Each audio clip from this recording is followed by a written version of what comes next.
Hey folks, so I just finished round 4 in the 2021 National Open in sunny Las Vegas. I apologize for the video quality. I'm just, recording from my hotel room and both time and space is limited. But I just finished a really interesting game against Ryo Chen. Ryo is a youngster, a very, very talented player. I know him from the US Chess School classes. He's always answering stuff and getting stuff right. So I knew going into it, it was going to be a pretty difficult game. And actually, there was something curious at the start of the round. Yeah, I showed up a few minutes late, and I just checked my pairing to see, what board I was on. And then when I showed up to the board, I was playing white. He was actually sitting in white's seat, and like the game had started, and he played his first move, e4. And I was confused because like I just saw the pairing, so I was like pretty sure I was supposed to be playing white. So I told him like, hey, I think I'm white, and then he's like, oh, right. And then he like jumped up, and we had to like switch sides. So what did I think of that? I mean, my first thought was like, wow, did he really think he have white? Like, does that mean he didn't prepare anything, or maybe he's just like trying to pull a fast one, as some chess players are known to do. So I wasn't sure going into the game because I did some prep, and he's a King's Indian player. So I was expecting to get a King's Indian, but I really wasn't sure how much he prepared, given, he all of a sudden was sitting in the white seat. Anyway, we get the King's Indian, and I go for the line that I've been playing for a little while now, ever since before the pandemic started, with h3 and bishop e3. And this is known as the Karpov system. I actually did a full video breaking down this line for ChessDojo on Dojo's YouTube channel that you guys can check out to see my kind of full thoughts on this variation. And he plays c5, which is one of the main moves. Now white has a couple choices here. I think knight f3 is pretty typical, but d5 is also quite logical here, just taking the game into a Benoni structure. I decided to choose this one, and after e6, knight f3, e takes d5. I generally take with the e-pawn in this exact position. I kind of like the structure, and I feel like white has good chances for an edge here.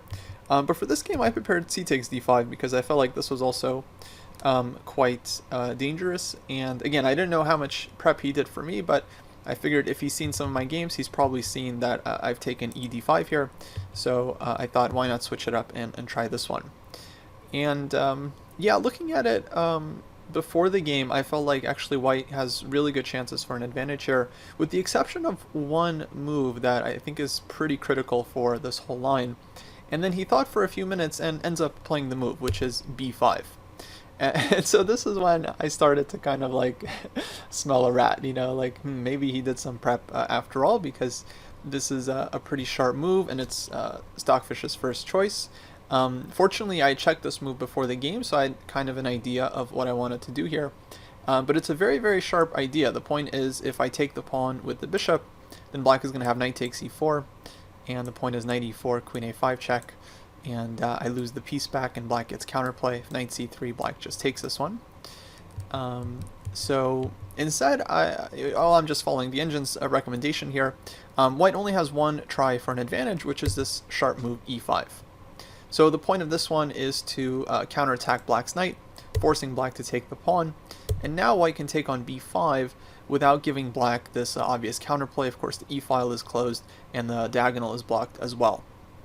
So really interesting position here, and black has some strategic difficulties because white's d-pawn is pretty strong, c5 pawn is hanging, e-pawn is hanging, and yeah, it's very easy for black to just get a bad position out of the opening. He played e4, which is the critical move, though at this point he started thinking for quite some time, which made me feel like maybe he wasn't fully prepared for this one. I played knight e5, which is kind of the only move, and now black played knight f d7, which was not in my notes, so I kind of immediately knew that this move was probably not very good. The only move, according to the engine, that gives black pretty serious counterplay is knight h5. And the idea behind this one is, of course, to attack the knight. White should go knight c4, and then black plays f5.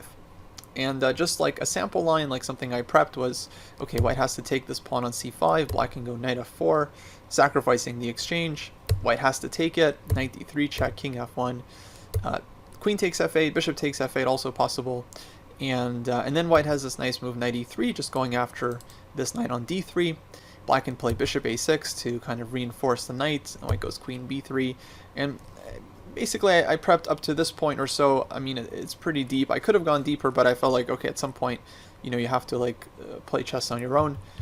But it is a very sharp line, so I was definitely kind of nervous going into it because, you know, I didn't prep it for that long, and if you miss one thing or you miss one idea, you could really end up in a difficult position. So black kind of has to sacrifice the exchange here, but I think gets quite reasonable counterplay. As it happened, he ends up playing knight f d7, and so now I was on my own for the first time in the game. And my main options here are like knight c4 and knight c6. Honestly, I felt like both were good. I eventually decided on knight c6 because I just thought that this move just felt a little bit more critical. But knight c4, I felt like white was going to get an advantage here as well. I'm not sure what black would do. I was thinking maybe either knight e5 or knight b6. But on knight b6, I probably just castle here, and then if black trades on c4, bishop takes c4, I feel like white has just a serious strategic advantage. Again, black has a couple of weak pawns, c5 and e4. White's d-pawn is quite good, and black still has to figure out how to develop the pieces, which is not so obvious because the knight can really only go to d7, but that blocks the bishop, so yeah, kind of a tough position there for black. So that one maybe was actually safer than what I did in the game, but okay, I went for knight c6, and if black takes on c6, I think this just simply doesn't work. I go dc, knight e5, I can go for the endgame, and I can take on e4 here, I can throw c7 in, and basically it's just not working out for black. This c-pawn is really strong, and the e4 pawn is going to be hanging very, very soon. So black's idea was to play queen to b6, and here I actually went for a bit of a think because my original idea was to play rook to b1 in this position, which is kind of a clever move. I'm indirectly defending the bishop, so bishop takes c3 bc, and the bishop is protected. And I'm also dealing with black's threat a6, where I can just back the bishop up, a4, maybe e2, if it's right, and then I don't have to worry about the b2 pawn hanging. But then I realized, you know, maybe he can just take on c6, and if I go dc, knight e5, I actually didn't see a clear way of defending this pawn. And this started to look very unclear to me all of a sudden. So I went for a bit of a think here, trying to figure out what to do, and eventually I landed on knight e7 check. So the point is to grab the bishop, and here black does have a choice. He can take on c3 if he wants, and then take on b5 and get his piece back that way. But then I saw I'm going to have knight to d6, which I think very important move. And then, for example, queen a6. My idea was to play knight takes e4, and I thought I have everything under control here. I'm up a pawn, and I can go queen e2 to challenge black's queen so that I can castle. And if knight e5, which looks very scary, I think I have knight takes c5. For example, queen c4, queen d4. And I thought I'm holding everything together. As it turns out, you know, the engine points out rook e8, kind of annoying for white. I definitely underestimated this move. In fact, better would have been just like very interesting move bishop f4. Keeping the knight on d6 to keep the rook from e8, keeping this knight passive as well, and preparing actually just to move c4 to shut out black's queen and then eventually castle. And if white can just castle in this position, definitely white gets a serious advantage. So he decides just to recapture on c8, doesn't go for the knight, and now I felt like my bishop is hanging, but actually this wasn't true. So I ended up playing rook b1, you know, my idea from earlier, again, just defending the bishop, defending the b-pawn. But as it turns out, I could have just castled here, and what I completely forgot is that on bishop takes c3, I can insert bishop takes d7. And then this is a real problem for black, because of course black isn't winning a piece, we end up bishop versus knight, but black's king is going to have a lot of dark square weaknesses here, and white's dark square bishop becomes quite a strong piece. So again, strategically I think white is doing excellent. So castling was just the simplest choice. Queen d2 was also possible, but okay, my move was not too bad. Rook to b1, and now black played f5. I castled, and I was definitely hoping for knight e5 here, which would allow me to play b4 and effectively end the game, because the c5 pawn is pinned, and black has no good way of defending it. If knight d7, for example, I first snap on d7, knight takes d7, and then b takes c5, and the queen is hit twice, and white just has these, you know, monster pass pawns.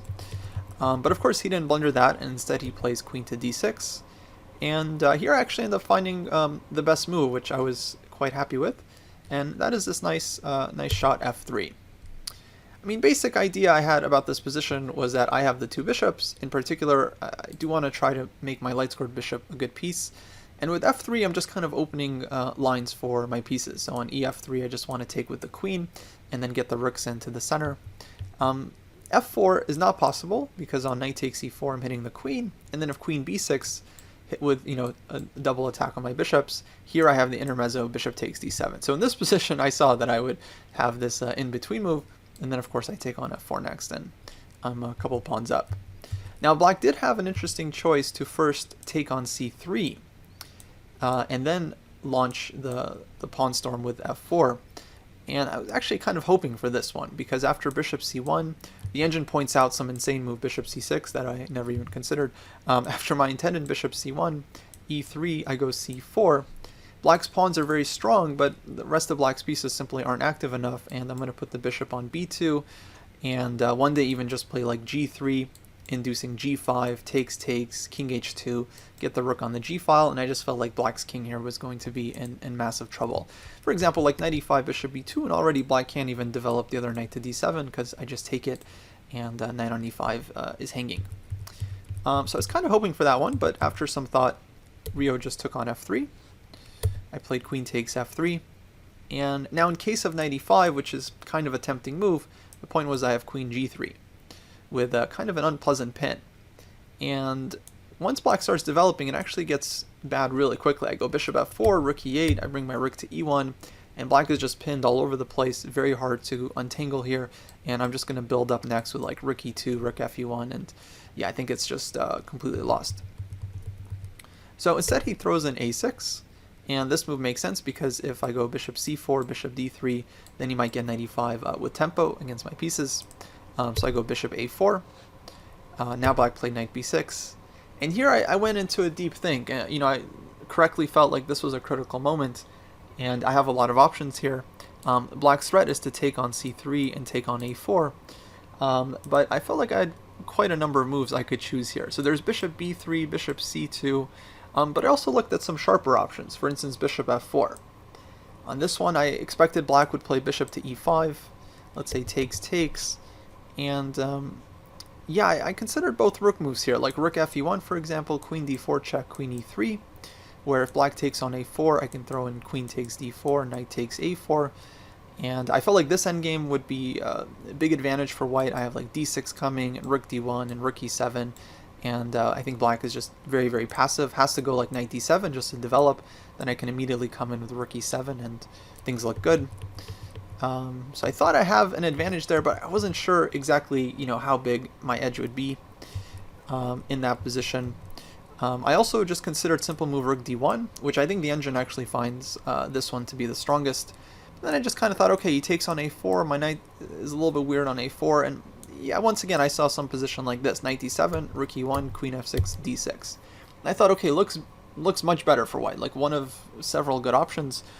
Stockfish apparently thinks is like +4, so like, you know, in the game, you know, I'm thinking like +1 or something, but like, yeah, +4, definitely underestimated this one for white. But d6 is coming. One point I realize is on a rook e8, white can go rook e7, and there's no takes because the rook is hanging with check, so black is just having big difficulties there. Of course, the d pawn is strong, all my pieces are active, and this pawn is kind of falling. So I understand why the engine just calculates it out all the way until the end. And lastly, I was considering another very interesting move here, rook fe1, which I was really tempted to play because it is a piece sack. Black can take on c3 and take on a4, but the point is I go bishop f4, let's say queen to d7, and in my heart of hearts, I knew 100% like white has at least full compensation here and is probably, I mean, I knew white should be actually just winning this position. The engine confirms it's like +8, +6. You could actually even give the move to black and it's still winning for white. Because the knight on b8 is stuck, the knight on a4 is completely out of the game, the rook on a8 is stuck. I mean, white just has all the pieces in the attack, and the king is very exposed. But, you know, I wasn't 100% sure, and the one move I seriously considered here, d6, does blow the advantage, because it allows black to develop with knight c6 and cover the e7 square. But instead of this move, white basically wins just by transferring the queen to the dark squares. Like queen h4, then rook comes into e7, a second rook comes to e1, and it's, I mean, black is just not in time to develop. It can't even go rook a7 because knight on b8 is hanging. So I knew like this was winning, but you know, it's just one of those things. It's like you have a good position, you really want to sack a piece to prove it. I also felt like, okay, if I go rook fe1, there's no guarantee he's going to take the piece, right? He can simply just take on a4, and then we get one of these positions where, again, like white is better, but I didn't know exactly how much and how to compare it to the other positions. I just know in all these positions it looks better for white, but how to choose one, you know, it was really, really tough. So after some thought, I ended up just playing the most banal move, bishop b3, which I think was wrong. Anything else that we just looked at was stronger. But nothing was like too convincing, so I thought, you know, why am I trying to simplify? Let's keep the tension. But this was wrong because I mean, like those positions were simplifying into something that's good for white. Now black gets c4, and I was kind of happy to induce this one. So I bring my bishop back to c2, and I do have kind of this diagonal that's open now for my bishop. But okay, compared to the other lines, you know, here black actually gets to develop. Sure, the knight on b6 doesn't look great, but now my bishop on c2 is also kind of a dud here. Well, I didn't really fret. I thought maybe I blew some advantage here, but I just continue trying to make good moves. So I improved the rook. Black played rook e8. I played king h1, just getting out of any tactics on the diagonal. And here Ryo finally plays knight e5, which surprised me a bit because pretty much on every move I figured on knight e5 I'm just going queen g3, and this didn't look very pleasant. And here I could tell actually he kind of got upset with himself, so he must have missed something.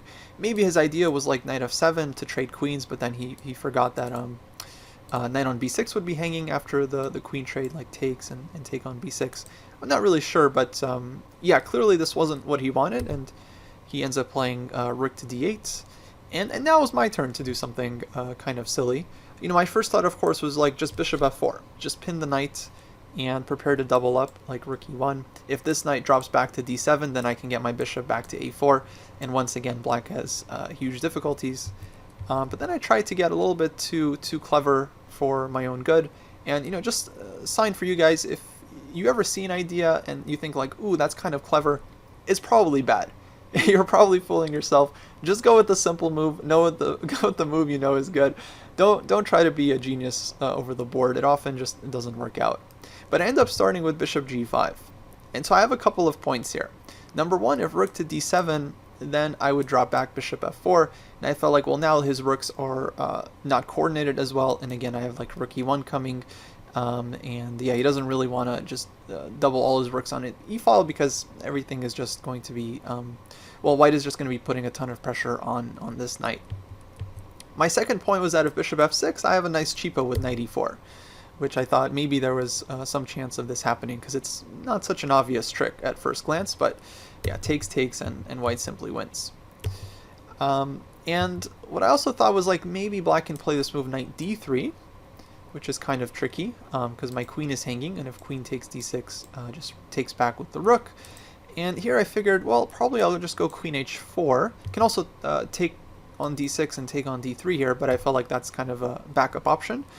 But I thought I could like just go queen h4 here and just hit the rook and then prepare to take twice on d3 from here.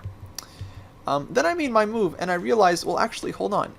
He doesn't have to go knight d3. He can play knight f7, which is a lot stronger because now I don't have queen h4. He just takes my very important dark sword bishop. And if I trade on d6, rook takes d6, well, I don't have bishop takes d3 here compared to the other line, so I don't even kind of win a pawn. And I felt like actually in this endgame, black is totally fine. Like bishop f4, bishop e5, black is okay. And so yeah, I was kind of kicking myself like for allowing knight f7, and then he ends up playing knight d3. And then I realized, well, hold on, actually on queen h4, he doesn't have to move the rook, he can just take on b2.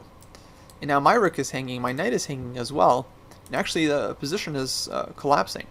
If I take on d8, he can just like recapture the rook or with the queen, and everything is hanging, or he can just take on d1, and yeah, he's taking plenty of material here. Let's say takes, rook takes, and black won the pawn, but more importantly, his dark square bishop is just an absolute monster.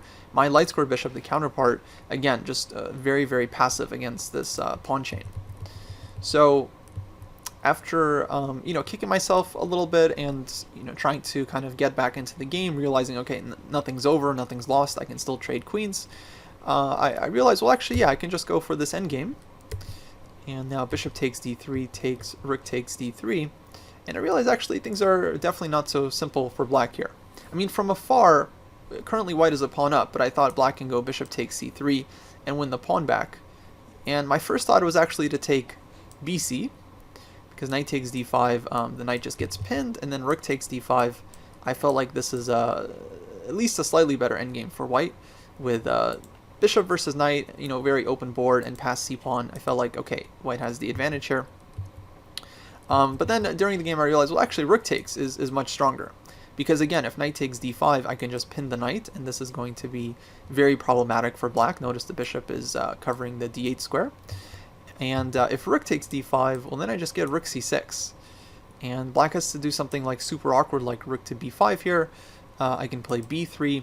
And with two rooks on the board and my structure being a lot more solid, this is a much bigger advantage for white, because black's a-pawn is a big weakness, and I have two rooks on the board to do a lot of damage to black's king. So now I'm threatening rook c7, bishop f6, and rook g7, take on h7. Black's king side here kind of collapses. So I actually realized, hold on, this is a good endgame, and black is not winning the pawn back. And Ryo, I think, does something very practical here. He just plays knight c4, and this is a good lesson. Just because you're down a pawn doesn't mean you have to just try to win the pawn back immediately and get a bad position. And indeed, I think black gets better chances after knight c4 compared to this endgame with takes, rook d5, and rook c6. Even though equal material here, I feel like this would be an absolute breeze for white. So knight c4 poses some difficulties. I can go b3, but then I was worried a little bit that the knight would be hanging, maybe knight e5 or something could happen. So I decide actually just to play it safe, and I go bishop c1. Kind of a passive move, but the point is I defend b2. I'm preparing b3 for the future, and my bishop doesn't really hang in a lot of lines. And yeah, I'm just trying to consolidate my extra pawn. And it's really not simple for black to keep the counterplay going. This is move 30, so at this point my opponent is actually in pretty serious time trouble. I think he has like 3 or 4 minutes left to make 10 moves. So this is a really hard endgame to play as it is, but in time trouble I think it's virtually impossible to defend. He played rook d7, I played b3. Now I think he should have just played knight d6 immediately here, and my idea was to play knight a4, just activating the knight, heading to c5, maybe e6, of course hitting the a6 pawn and the rook. I can also consider playing like knight b6, knight c4, and immediately challenging the blockade. And rook c8, of course, runs into knight b6, so that's kind of a nice detail. But he plays knight b6, hoping to take on maybe c3 and then take on d5. And if I play bishop b2, then he simply takes the pawn, and my bishop is hanging. But I found, I think, pretty simple solution here with the move bishop e3. So my point is I'm hitting the knight. If black goes bishop takes c3 here, then I'm just going to take on b6. And I keep my extra pawn. The d pawn is very strong and very easy to hold on to. I just go rook d1, maybe d6, bishop c7. And then from there I can even start like pushing the queen side a bit. And I feel like black is just very, very passive, and white should have very good winning chances. That was probably objectively best, but okay, Ryo wants to keep the knight on the board just to keep some chances alive. But now I go knight a4, and my knight is coming in as well. He played rook e5. Again, just trying to create counterplay, but this leaves black's back rank pretty weak, so I immediately pounce with rook c1, and of course he can't take on d5.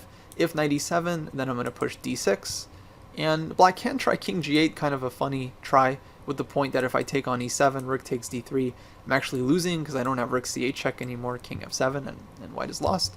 But instead I can just make any other move, bishop f4, I think rook c7 is good, and etc. And yeah, the d-pawn is simply just too strong. So instead he goes knight to d6, now bishop f4, and he has to go to the back rank because I'm threatening just to take on d6, rook takes, and rook c8 check wins the bishop. So rook e8, and yeah, now I calculate a little bit because I realized whatever move I make next, rook c6, knight c5, His next move is going to be knight e4, threatening this fork. But I realized actually things are not so dangerous, so I went ahead and played knight c5. He goes knight e4.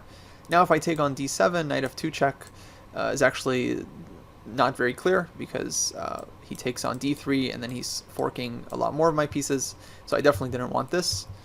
But instead I just calmly play king h2, just avoiding knight f2 check, and if he plays knight f2 anyway, well then I go rook f3, and his knight is hanging, his rook is hanging, and he can't really defend both. So at this point he pretty much had to take on c5, and maybe the only try here before I'm in time to push d6 would be to go bishop e5. And it's important for black to trade the bishops here, I think, because his bishop is open, but it's what we might call like an empty bishop, because it doesn't really attack anything. Whereas white's bishop is going to be securing the d6 pawn and just helping white push and promote the pawn. So it does feel like white's bishop is kind of doing more. But anyway, after bishop e5 takes, this rook endgame, I think, very, very difficult for black. By far the best chance, and no guarantee I would have actually won this one. But I think I can go like rook c6 here, for example, and if black takes on d5, I take on a6 with two connected passers. Should be a win for white with accurate play, but that's a big should. Anyway, that was his last chance. He actually ends up blundering one last time with rook to c8, simply forgetting that my rook on c1 is actually defended. So I was confused for a moment. Honestly, I couldn't believe it, and yeah, I just took on d7, and that was it. So I was pretty happy with this one. Obviously, I messed things up in the middle game there, but I felt like I played the opening and early middle game quite reasonably. I felt like I played the end game pretty well also. But yeah, that one move I made bishop to b3 definitely left a bad taste in my mouth after the game, because white had so many other tempting options here, and any one of them would have been better than this move. Of course, then later my move bishop g5 was also kind of a lemon as well, allowing black all these ideas with knight f7, knight d3. After bishop f4, white would have a small edge and a pretty comfortable position. Anyways, I'm on 3 out of 4 now, so things are looking up after the first round loss. Definitely feels good to win 3 games in a row, also 3 endgames, which is cool. Generally not my strongest suit. Next round, probably be playing someone pretty tough, so wish me luck, and I'll catch you guys in the next one. Take care.